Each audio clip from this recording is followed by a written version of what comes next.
বয়সে তুমি প্রেগনেন্ট মা? আমার তো লজ্জা লাগতাছে।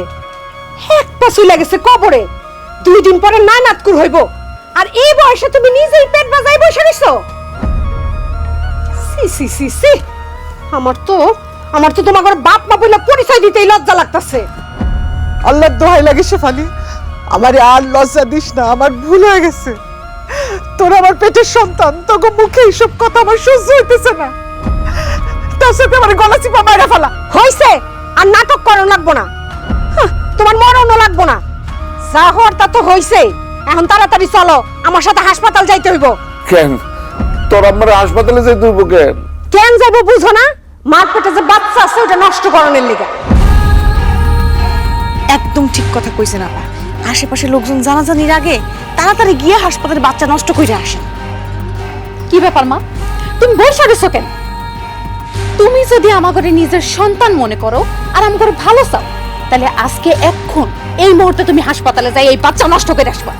না, লাগলে আমি নিজে মরে যাবো, তারপর পেটে যে সন্তান তার আমি নষ্ট করুন না। তোর আম্মা তো ঠিক কথাই কইছে, তোরা বুঝতেছিস না কেন? এটা পাপ, অন্যায়। একটা মানুষ যে এখনো দুনিয়ার আলো দেখে নাই, তাহলে বাবা হয়ে আমরা কেমনে করে মাইরা ফেলাই? এটা সম্ভব না। চুপ করো, এই বাচ্চা নষ্ট করতেই হইব। তা না হইলে আমার শ্বশুর বাড়িতে আমার শ্বশুর শাশুড়ি দেবর ননদ ভাসুর যদি জানতে পারে, তাকে সামনে আমার মুখই থাকবো না। ফারজানা, মিতু, খাড়াই রইছো কেন? হ্যাঁ, আপোষে যদি না যাইতে চায় তাহলে জোর করে হাসপাতালে নিয়ে তার বাচ্চা নষ্ট করতে হইব। ধরো।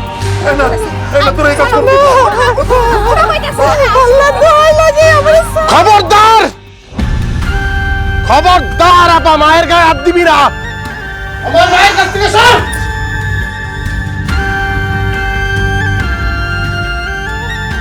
আমার মায়ের গর্ভে যে সন্তান, সে আমার রক্ত। হয়তো আমার ভাই, নয়তো আমার বোন। আল্লাহ যদি চায় এই সন্তান দুনিয়ার আলো দেখব। আমি বাইসা থাকতে দুনিয়ার এমন কারো কোনো শক্তি নাই যে আমার মায়ের গর্ভে সন্তান নষ্ট করব। এসব তুই কি কইতাছিস মানিক? তুই জানোস মা যদি এই বাচ্চা জন্ম দেয়, শ্বশুর বাড়িতে আমার যেটুকু মূল্য আছে তার ফায়দা নেওয়া থাকবো না। এমনকি আমার সংসারও ভাইয়া যাইতে পারে।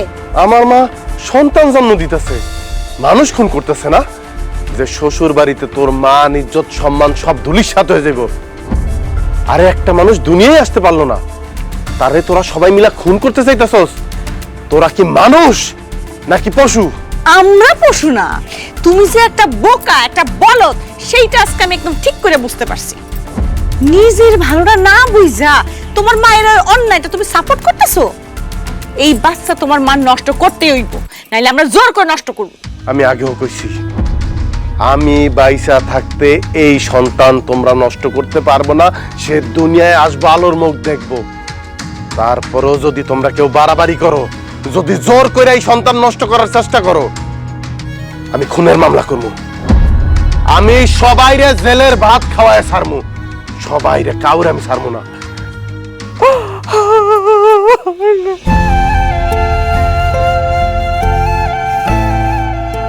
মা,